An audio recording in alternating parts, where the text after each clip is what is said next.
we can talk a little bit about supplementation. If there's anything specifically that you use either pre, post, intra-workout that you think is helpful from the parasympathetic side. I mean, there's many things like, of course, protein that's going to help with anabolic aspects of muscle building.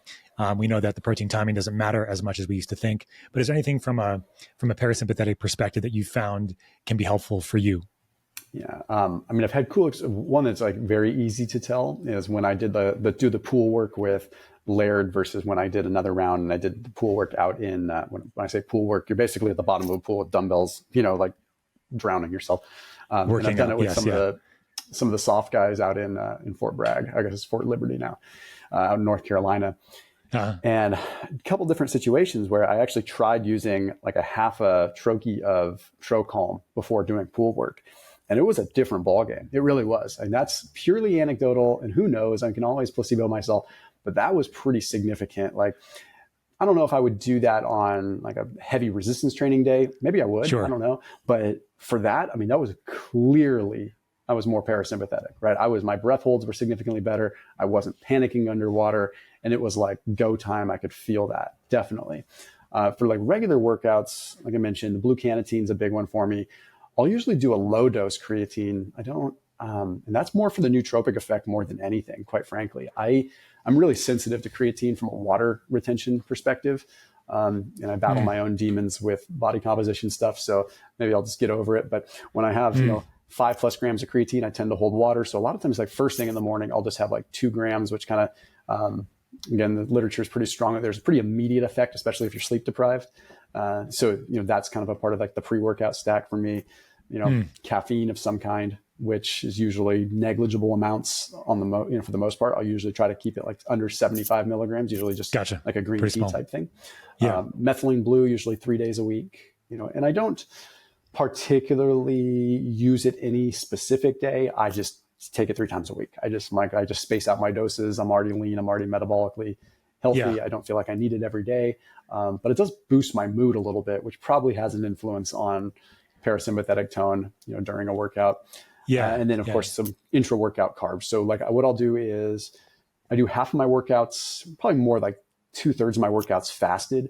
And then I purposely do a couple workouts a week fueled, usually with just something like a cyclic dextrin, which is just a form of carbohydrate that has quick gastric absorption, but is low glycemic. And I do that literally just because it's hard for me to do. It's hard for me to work out with carbs on board, which tells me that I'm probably glucose intolerant to a certain degree because I've become peripherally insulin resistant by training fasted so much. So I almost want to condition my cells to get better at it. But I also notice, unfortunately, for sort of my dogma, I'm stronger and more calm when I have some carbs pre-workout. So I don't know. Yeah, always a balance here. I get it. Well, this has been great, man. I mean, we could talk about so many things for such a long time, but Thomas, at the end of the podcast, I always ask everybody that's on here, and we've talked about a lot of this already, like 3 ways everybody can live smarter, not harder. That's the name of the podcast too. Do you have some simple tips, from things we talked about today or other things that it doesn't have to be, about workouts at all, in life, in family, that you think that everybody can do that can help them live smarter, not harder? I'd say the first one is just stop and feel your feet on the ground. That's something that's just always a game changer for me. Always works every single time. If I just stop, feel my feet on the ground. So whenever you're stressed, whenever you're not stressed, just stop and just come into your body for a second. Okay, for people that are fitness minded, things like that, that's just always that kinesthetic kind of feel that you need. I would say, well, it's a little cheeky given everything we've talked about, but breathe, right? Just breathe. And if, you're ever in a pinch, if you're even workouts, right? Just a simple box breath, going back to, something like that, right? And then the last one is don't be afraid to use a crutch. We have this mindset in our society that like a crutch is cheating or a crutch is going to always be addicting. And like, it's sort of like the use of even like psychedelics, right? Like they can be a crutch, right? It's like these things are, but that's okay. Like a crutch is okay, especially if you're seeing it as a crutch and you're not making it your reality all the time, right? So, and the same concept, even with methylene blue, it's like, okay, for metabolic dysfunction, like it might be a crutch, but why is that a problem? Like, why do we have to do everything? Like I always joke about like, I didn't get to like my biomechanical ailments naturally. What I mean by that is squatting 405 and doing these things. That's not a natural thing. I've damaged my body in unnatural ways, and I might need unnatural help to get me back. I can't expect to just wear barefoot shoes and do yoga and correct everything that I've done with thousands of pounds on my body, right?